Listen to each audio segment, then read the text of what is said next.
country, if a farmer, a poor and a small marginal farmer wants to sell his produce at APMC, in Haryana, you have to pay 2% mandi tax and 2% rural development tax. In Punjab, you pay 3% mandi, 3% rural development tax, and 2% arthidar, yani ki mandi dhar tax, which is 6% of total tax. 6,500 crores is the amount Punjab government earns per annum only because of the taxes they collect from small and marginal farmers. This is what the government wants to do away with.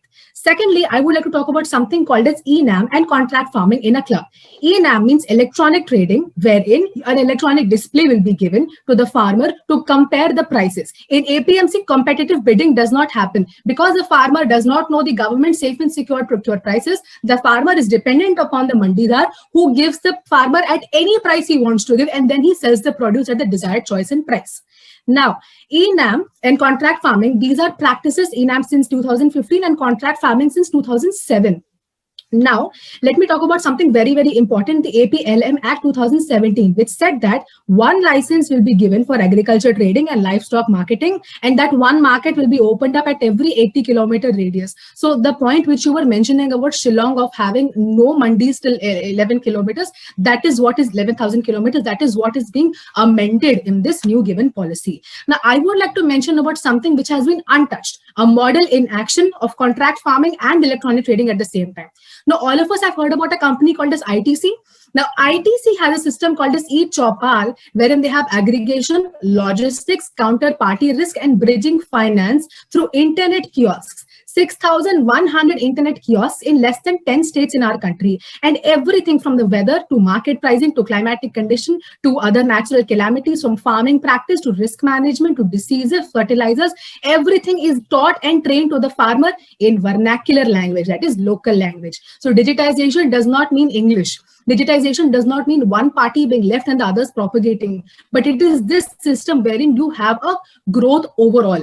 VSAT equipment is being provided, mobile chopals are being given, bulk storage, handling, transportation, everything will be done by the multinational corporation.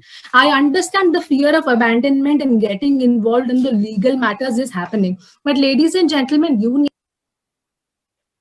Okay, I'm sorry, Vaishnavi. I'm sorry, your time is up. Okay. So, Neeti, are you ready? Yes, sir. Please start. As the name itself suggests, farm bills, not farmers' bills.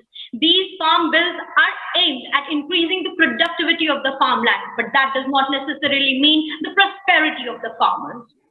Dear friends, the first farm law says that the farmers will be able to sell the produce to anyone and anywhere in the country. It is a step to remove the prevailing APMC mandi system and to introduce open market system in agriculture. But we must not forget that if we keep on imitating the Western policies, which has already failed there, it will be of no good use to us as well.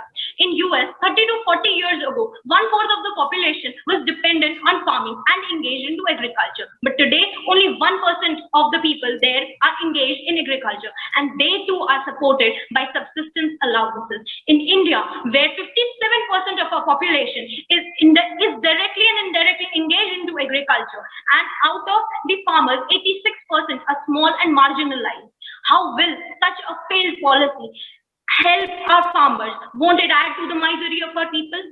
The second bill, the Farm Services Bill, aims at providing us with contract farming. But I would like to question that who will this contract farming benefit? Who will formulate the conditions of the contract? Definitely, it will be the MNCs, the big corporate sharks. And if the farmers are left to the mercy of these big corporates, and without providing legal aid, how will they be benefited from it?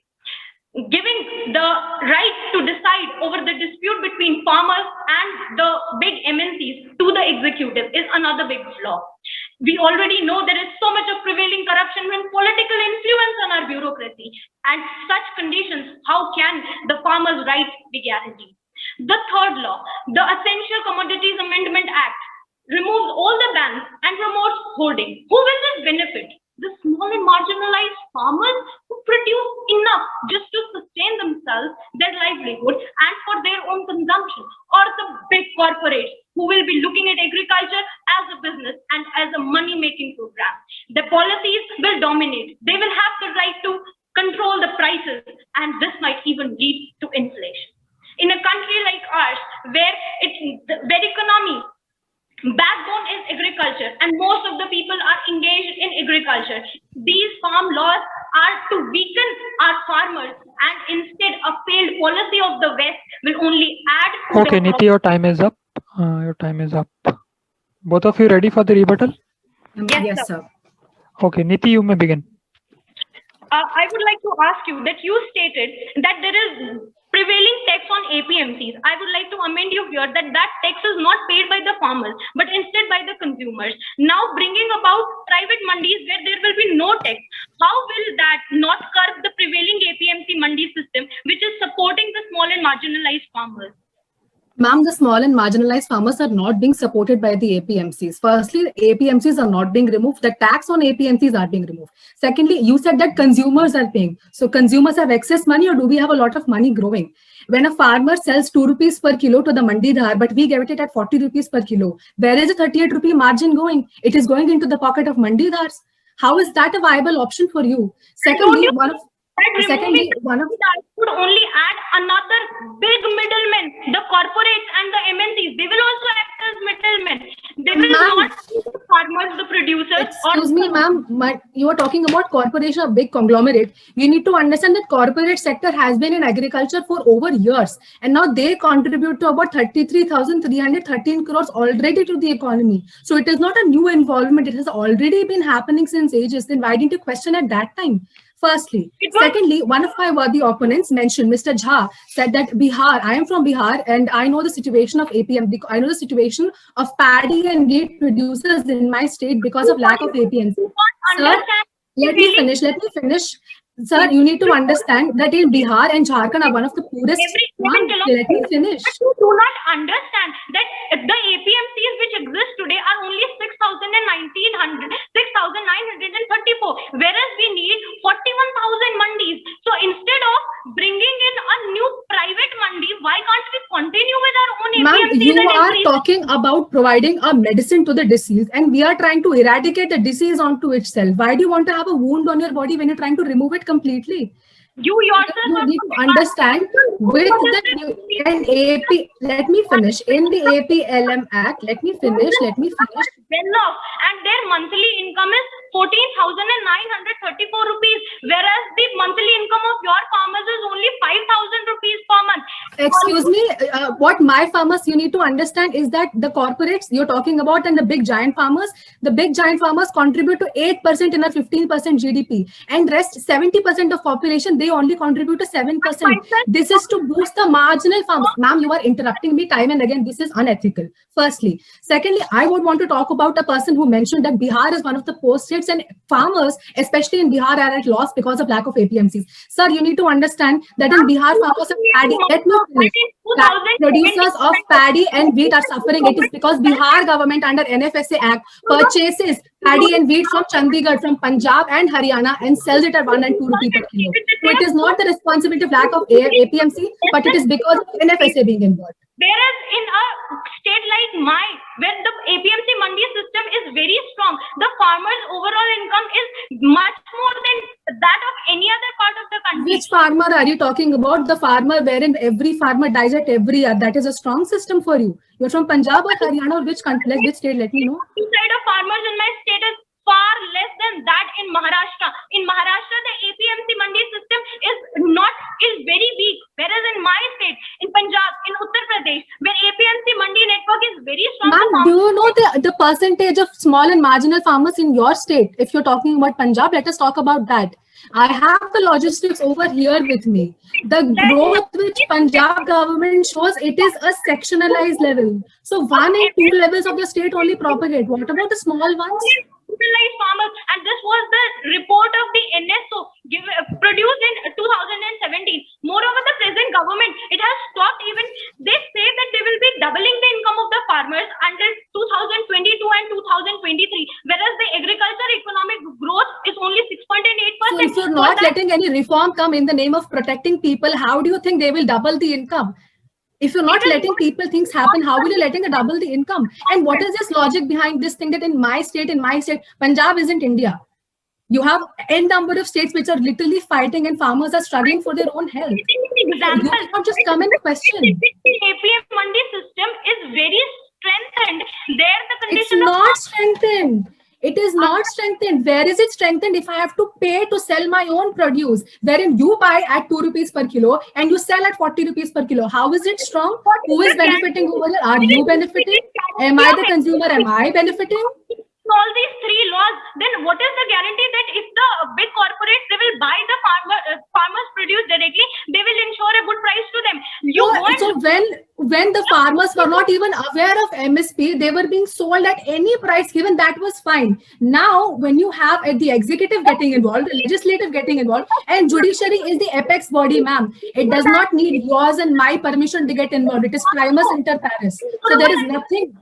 I would also like to add that, madam, you yourself said that there is a lack of mandis in India, and because of that, the farmers are suffering. So why bring in corporates? Why bring in privatization? Why not strengthen?